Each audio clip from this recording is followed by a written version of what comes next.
दोस्तों नमस्कार। मैं डीएन सर और आप सभी को डीएन पाठशाला में स्वागत है। दोस्तों मैं पिछला वीडियो में बताया था कि आप लोगों को 21A अनुच्छेद 21A के बारे में कुछ जो बातें रह गई थी उसके बारे में बताऊंगा। आज मैं 21A को डिटेल रूप से बताने जा रहा हूं। आप इसे ध्यानपूर्वक समझेंगे। कुछ जो कमियां रह जाएगी उसको आप कमेंट के थ्रू बताएंगे ताकि मैं उसे सुधार कर पाऊँ। दूसरी बात मैं पहले बोल देता हूं कि आगे हम अनुच्छेद 23-24 और अनुच्छेद 25 से लेकर 28 सारा आज ही मैं क्लियर करने जा रहा हूं और लास्ट में एक दिन और वीडियो बनेगा तो आपका मूल अधिकार का पूरा टॉपिक समाप्त हो जाएगी। तो चलिए हम लोग चलते पहले अनुच्छेद 21 के बारे में। दोस्तों अनुच्छेद 21 क्या कहता है, पहले हम इसी के बारे में जानते हैं।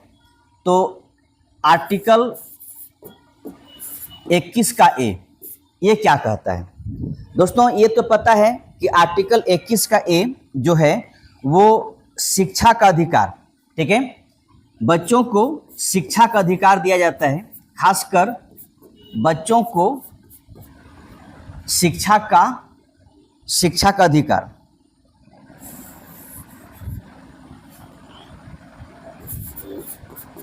शिक्षा का अधिकार कितने से कितने साल तक, तो 6 से 14 वर्ष के बच्चों को शिक्षा का अधिकार दिया गया। कैसी शिक्षा, इसे हम कहते हैं निःशुल्क और अनिवार्य शिक्षा। अब ये संविधान के मूल अधिकार में कब जोड़ा गया या कब लाया गया हम इसके बारे में जानते हैं।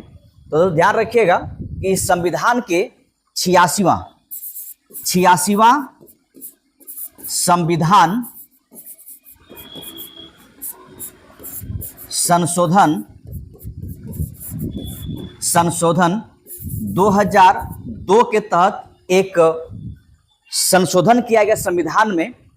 और ये जो पहले अनुच्छेद 45 में था, अनुच्छेद 45 में था, तो इस 45 अनुच्छेद में जो अधिकार शिक्षा का अधिकार था जो यहाँ पर लाकर जोड़ दिया गया है।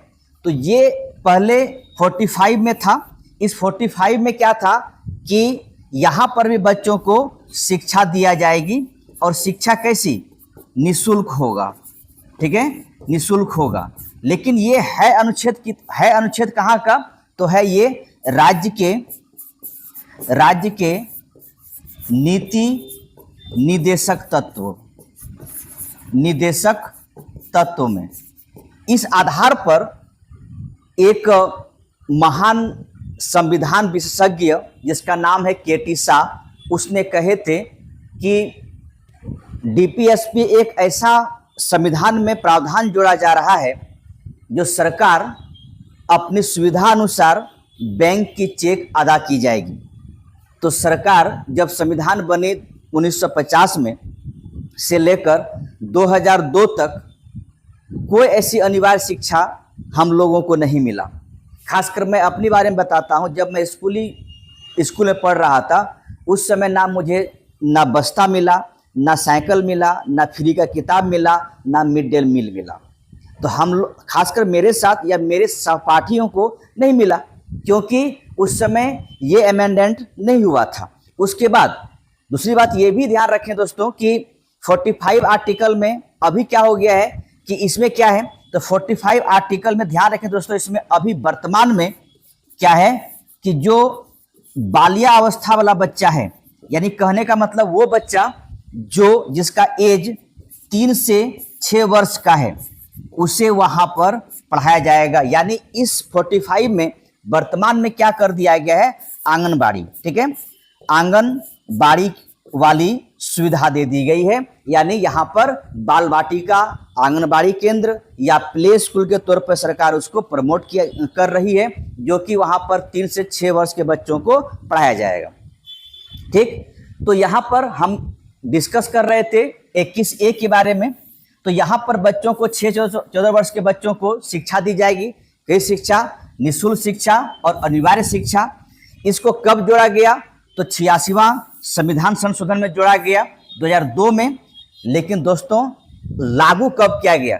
मैं अगला पेज ले रहा हूं, तो ध्यान रखें दोस्तों, ये लागू किया गया यानी अनुच्छेद 21A को लागू किया गया 1 अप्रैल 2010 को।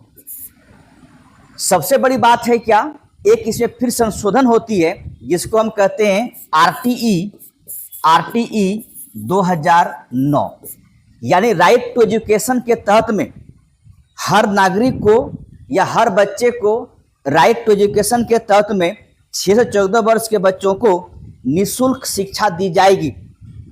तो इसीलिए ये लागू किया गया 1 अप्रैल 2010 को। और ये आरटीई एक अमेंडमेंट आया जो 2009 में लागू की गई और उसके बाद सरकार ने सभी बच्चों को 2010 से निःशुल्क शिक्षा देना शुरू की गई। ठीक है, और ये पूरे इंडिया में लागू किया गया। तो एक बात ध्यान रखेंगे कि ये आरटी 2009 और लागू कब किया गया? 1 अप्रैल 2010 को। ठीक, अब इसी में एक बात और है जिसको हम कहते हैं मौलिक कर्तव्य। ठीक है, जिसको कहते हैं मौलिक कर्तव्य। तो इस मौलिक कर्तव्य में एक अनुच्छेद है, याद रखेंगे 51A का के, जहां तक मुझे याद आ रही है, आप लोग भी देख लीजिएगा। ये जो अनुच्छेद है 51A का के, इसमें ये कहा गया है, ये एक मौलिक कर्तव्य हमें दिया गया है, खासकर किसको? माता पिता या अभिभावक। ठीक है, अभिभावक को ये दिया गया है, कर्तव्य दिया गया है संविधान के तहत में कि आप बच्चों को पढ़ने के लिए प्रोत्साहित करेंगे, या आपका कर्तव्य होगा कि जो बच्चा 6 से 14 वर्ष के बच्चे हैं उन्हें पढ़ने सही से दिया जाए, उन्हें कोई भी काम ऐसे नहीं कराया जाए, या कह सकते हैं उसको पढ़ने की पूर्ण आज़ादी दी जाए। तो मोटा मोटी ये समझेंगे कि ये जो 51A का के है, जो मौलिक कर्तव्य है, उसमें खासकर माता पिता अभिभावक को ये कहा गया है कि अपने बच्चों को कम से कम पढ़ने की अवसर दीजिए। कब से कब तक? कम से कम ये एज तक, यानी 6 से 14 वर्ष के एज तक आप उनको पढ़ने का अवसर दीजिए। तो हम लोगों ने, मैंने आपसे कहा था कि इसको पूरा डिटेल्स में बताऊंगा मैं, तो मैंने आपको बताया यहाँ से लेकर यहाँ तक। देख लीजिए आप कि 21A में शिक्षा का अधिकार, 6 से 14 वर्ष के बच्चों को निःशुल्क शिक्षा दी जाएगी, अनिवार्य शिक्षा दी जाएगी। ये अमेंडमेंट कब हुआ? 86वां संविधान संशोधन में किया गया 2002 में। ये एक अनुच्छेद पहले से मेरे पास था 45 जो DPSP में था, वहां पर भी यही बातें कही गई थी कि निःशुल्क शिक्षा और अनिवार्य शिक्षा दी जाएगी। लेकिन वो DPSP एक ऐसा मेरे संविधान में प्रावधान है कि सरकार इच्छा करेगी तो मुझे मिलेगा, नहीं इच्छा करेगी तो नहीं देगी, क्योंकि उनका कहना ये होगा कि भाई मेरे पास संपत्ति नहीं है, मेरे पास धन नहीं है, हम इतना मुहैया नहीं कर सकते। लेकिन जब कोई भी अनुच्छेद, कोई भी अधिकार मूल अधिकार के तहत में आता है तो सरकार को ना ही चाहकर भी देना पड़ता है। ठीक है, और उसी को लेकर अभी 45 में क्या है? तो 45 में है छोटे बच्चों को शिक्षा दी जाएगी, आंगनबाड़ी केंद्र। और मैं आगे बताया यहाँ पर कि ये आरटी 2009 लागू की गई। ठीक है, आरटीई 2009 आया मेरे पास, और उसके बाद ये लागू की गई 1 अप्रैल 2010 को। और एक मौलिक कर्तव्य में एक अनुच्छेद जोड़ा गया, वो अनुच्छेद है 51 का A का के, जो कि यहाँ पर माता पिता कहा गया कि भाई आप अभिभावक के तौर पर हैं तो बच्चों को पढ़ने की अवसर उपलब्ध कराइए। ये भी आपका मूल कर्तव्य में ही आता है, आपका भी कर्तव्य है कि ये काम कीजिए। ठीक है, ये बातें कहेंगे। ठीक है, चलिए हम लोग आगे बढ़ते हैं और आगे देखते हैं अगला, यानी 23-24 अनुच्छेद। दोस्तों एक बात ध्यान रखिएगा कि हमारा जो अगला जो अनुच्छेद है वो है मूल अधिकार का एक पाठ के तौर पर, जिसको हम कहते हैं शोषण के विरुद्ध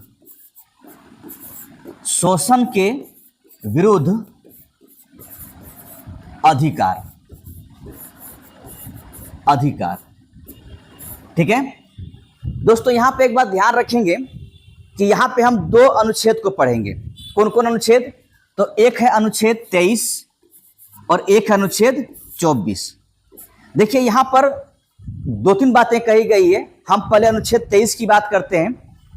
तो जो अनुच्छेद 23 है, आर्टिकल 23 है, इसमें यह कहा गया किसी भी व्यक्ति को, किसी व्यक्ति का मानव तस्करी नहीं करेंगे। ठीक है, क्या नहीं करेंगे? मानव तस्करी, यानी ह्यूमन ट्रैफिकिंग नहीं करना है, पहली बात। दूसरी बात कहा गया इसमें कि किसी भी व्यक्ति से बेगार नहीं करना है। ठीक है, बेगार नहीं करवाना है, यानी बेगार का मतलब होता है कि बिना उनको मेहनताना दिए हुए, यानी कहने का मतलब है बिना उसको रुपया दिए हुए, बिना जो दिहाड़ी टाइप का जो मजदूर होते हैं वो उसको पर डे का वेतन बिना दिए हुए उनको आप ले जाकर बलपूर्वक काम करवा रहे हैं, इसे हम बेगार कहते हैं। तो एक वर्ड में यहाँ कहा गया कि किसी व्यक्ति के साथ में बलात्श्रम, ठीक है, बलात्श्रम नहीं करवाना है या उसका निषेध करता है। ठीक है, बलात्श्रम का निषेध करता है। ठीक है, निषेध करता है, यानी किसी व्यक्ति से जोर जबरदस्ती कोई काम नहीं करवाना है। ठीक है, अगर करवाते हैं ये कानूनन अपराध होगा और ये कानून के अपराध के तहत में आता है, इसीलिए किसी व्यक्ति से बलात्श्रम नहीं करवाना है। ठीक, पहली बात तो ये कहा 23 में। 24 में ये है कि किसी भी बच्चे का, ध्यान रखें दोस्तों, यहाँ पे 24 में ये कहता है कि किसी बच्चे को कोई भी श्रम नहीं करवाना है, खासकर कितने साल के बच्चे का?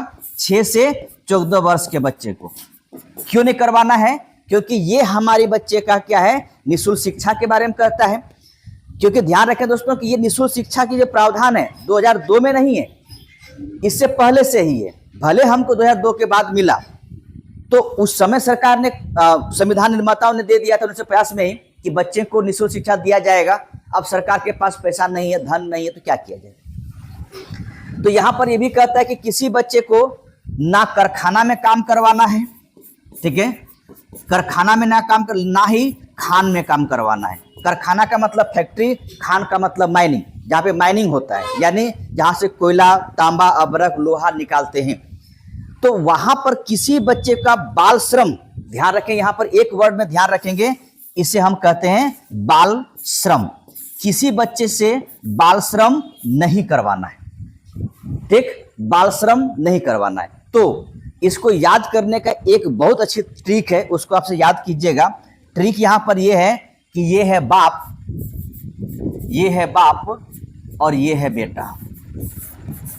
ठीक है, ना बाप से जबरदस्ती कीजिए, ना बेटा से काम करवाइए, दोनों वाली बातें हैं।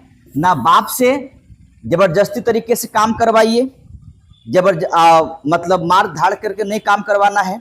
अगर वो काम करने तैयार तो बढ़िया बात है, और ना ही बेटा से किसी प्रकार से श्रम करना है। तो इसको बाप बेटा से याद रखिएगा, 23वां बाप और 24वां बेटा, दोनों के साथ, दोनों परिस्थिति में, किसी परिस्थिति में किसी बच्चे के साथ में कोई जबरदस्ती काम नहीं करवाना है, या बड़ों से या कह सकते हैं छोटे बच्चों से। ठीक, तो हम याद कीजिएगा, 23 हो गया पिताजी और 24 हो गया बेटा जी। चलिए अगला आगे चलते हैं। अगला मेरे पास एक अनुच्छेद होगा, सॉरी, मूल अधिकार का एक पाठ होगा, जिससे हम कहते हैं धार्मिक स्वतंत्रता। धार्मिक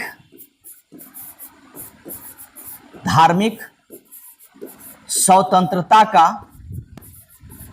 अधिकार, स्वतंत्रता का अधिकार। देखिए दोस्तों, यहां पे हम अनुच्छेद 25, 26, 27 और 28 को पढ़ेंगे। दोस्तों ध्यान रखिएगा कि इसको भी एक ट्रिक से अगर याद नहीं रखी, जिस प्रकार आपको 19 का बारे में बताए थे कि वहां पे 6 अनुच्छेद है, 19 का ए का ए, 19(1) का ए, 19(1) का बी, इस तरह के मैं बताते 6 अधिकार वहां पर आपको दिया गया है, या हमें दिया गया है, सभी भारतीयों को दिया गया है। उसी प्रकार यहां पर भी मेरे पास 4 अधिकार है। इसको भी बिना ट्रिक से ये याद रहेगा नहीं।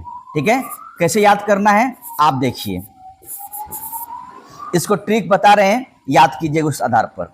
जैसे कि पहली बात, मेरे पास आर्टिकल 25 है, इसमें कुछ नहीं, हमें अपने धर्म को मानिए, जो धर्म मानते हैं, हम नहीं करें कि हिंदू मुस्लिम सिख ईसाई, जो आपकी इच्छा करता है उनको मानिए। जब धर्म मान लीजिएगा तो आपको, यानी अगर हिंदू हैं तो मंदिर चाहिए, मुस्लिम हैं तो मस्जिद चाहिए, अगर ईसाई हैं तो गिरजाघर चाहिए, बौद्ध हैं तो उसके लिए अपना एक मंदिर है, ठीक है, सिख हैं तो गुरुद्वारा चाहिए। तो जब धर्म मान लिए तो मंदिर की आवश्यकता आपको होगी। यानी यहाँ पर प्रबंधन की बात होती है। तो प्रबंधन किसकी प्रबंधन? आप जिस धर्म को मानते हैं उस मंदिर या गिरजाघर, इसकी प्रबंधन की बात होती है। ठीक, और उसके बाद आगे जब प्रबंधन की बात होती है तो भाई मंदिर बनाइएगा या कुछ भी बनाइएगा, उनके लिए पैसे की आवश्यकता पड़ेगी नहीं पड़ेगा? पड़ेगी ही। तो यहाँ पर कर के बारे में है, टैक्स के बारे में है। ठीक है, टैक्स के बारे में है। जब आप धर्म मान लिए, आप मंदिर मस्जिद जो भी करना तो कर लिए, इसके बाद पैसा की बात आ गई, पैसे का प्रबंध हो गया, तो अब आप 28 में यहाँ पर धार्मिक शिक्षा की बात है, धार्मिक शिक्षा की बात है। अब इसको आप सही से समझिए, कहना क्या चाह रहे हैं। कहना क्या चाह रहा है कि 25 में ये लिखा हुआ है कि आप अंतःकरण, ठीक है, अंतःकरण और कह सकते हैं आबाद रूप से धर्म को मानिए।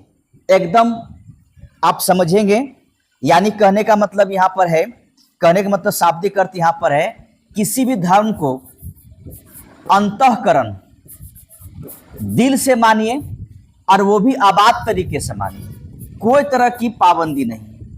ठीक है, साथ ही साथ प्रचार भी कीजिए, ठीक है, प्रचार भी कीजिए, कोई दिक्कत नहीं। ठीक, प्रचार भी कीजिए, कोई दिक्कत नहीं। आप धर्म की प्रचार कर सकते हैं, जरा सा भी किसी पर कोई दिक्कत नहीं होगी, धर्म की प्रचार कीजिए आप। लेकिन इसका मतलब ये नहीं किसी को प्रलोभन दीजिए, आप प्रलोभन नहीं देना है, धर्म की प्रचार कर सकते हैं आप। तो सारी बातें 25 में ही है। यानी आप धर्म को अंतःकरण से मानिए, आबाद रूप से मानिए, प्रचार कीजिए, लेकिन प्रलोभन देके किसी भी व्यक्ति को धर्म के साथ में मतलब किसी को मत जोड़िए। ठीक हो गया 25 में। 26 में ये कहता है, और 26 में ये कहता है कि आप मंदिर या मस्जिद को का प्रबंधन कीजिए, लेकिन किसी व्यक्ति को नहीं। ये अधिकार किसी व्यक्ति को नहीं दिया गया प्रबंधन का, ये अधिकार दिया है किसी न किसी न्यास, ठीक है, या उसकी कोई न कोई संस्था होगी, उसे दिया गया है। यानी या तो संस्था की बात यहाँ पे होगी, या तो किसी ट्रस्टी का बात होगा। ठीक है, तो प्रबंधन, किसी मंदिर मस्जिद का प्रबंधन की जब बात आएगी तो किसी एक व्यक्ति को नहीं बल्कि पूरी संस्था को दिया गया यहाँ पर कि भैया आप प्रबंधन कीजिए। ठीक, तो आर्टिकल 26 में प्रबंधन की बात होती है। जो ही हम आगे बढ़ेंगे तो मेरे पास अगला है, मेरे पास टैक्स के बारे में, यानी कर के बारे में। ध्यान रखिएगा, किसी व्यक्ति से धार्मिक टैक्स नहीं लिया जाएगा, किसी व्यक्ति से धार्मिक टैक्स नहीं लिया जाएगा। यानी कहने का मतलब है कि कोई भी व्यक्ति धार्मिक टैक्स नहीं देंगे या किसी से नहीं लिया जाएगा। तो यहाँ पर टैक्स की बात है, कर की बात है, लेकिन कैसा कर की बात हो रही है? धार्मिक कर की बात हो रही है। ध्यान रखें दोस्तों, चंदा का मतलब कुछ और होता है, टैक्स का मतलब कुछ और होता है। चंदा आपका सिर्फ स्वैच्छिक चीजें हैं। अगर जो व्यक्ति चंदा मांगा आपसे, चंदा दीजिए, जितना मांगा जरूरी नहीं है कि कल अगर मान लीजिए कि दशहरा का पर्व आ रहा है, छठ पूजा आ रहा है, तो वो व्यक्ति आएंगे और आपसे कहेंगे कि चंदा दीजिए। आपके नाम पे लिख देगा क्या कि मुझे 500 रुपया दीजिए। क्या 500 रुपया दे देते हैं आप? नहीं, 500 नहीं, 200 रख लीजिए। तो 200 रुपये दे देते हैं। तो वहां पर उनके अनुसार चंदा और टैक्स में क्या अंतर होता है? टैक्स एक निश्चित रकम होती है, चंदा स्वैच्छिक रकम होती है, ठीक है। चंदा दीजिए ना दीजिए कोई मतलब नहीं, लेकिन टैक्स अगर हो जाएगा तो आपको देना पड़ेगा, या हमें देना पड़ेगा। तो यहाँ पे धार्मिक टैक्स नहीं लिया जाएगा, ध्यान रखेंगे, धार्मिक टैक्स आपसे या किसी से भी नहीं लिया जाएगा। और लास्ट में मेरे पास जो 28 अनुच्छेद है उसमें यह कहता है कि जो सरकार संपोषित, ठीक है, सरकार संपोषित स्कूल है, संपोषित स्कूल है, यानी कह सकते हैं जो सरकारी विद्यालय है उसमें किसी प्रकार का धार्मिक शिक्षा नहीं दी जाएगी, ठीक है, धार्मिक शिक्षा नहीं दी जाएगी। दोस्तों, इसको याद करने का यही तरीका है कि पहले धर्म को मानिए, प्रबंधन होगी, फिर पैसा की बात होगी, फिर इसके बाद धार्मिक शिक्षा आएगी। तो लेकिन इनको विस्तार पूर्वक इस प्रकार से है कि पहले अनुच्छेद 25 में आप ये देखिए कि अंतःकरण की बात है, यानी धर्म का अंतःकरण की बात है। धर्म का एकदम दिल से मानिए, अच्छा से मानिए, फिर आप आबाद रूप से मानिए, प्रचार कीजिए, कोई दिक्कत नहीं।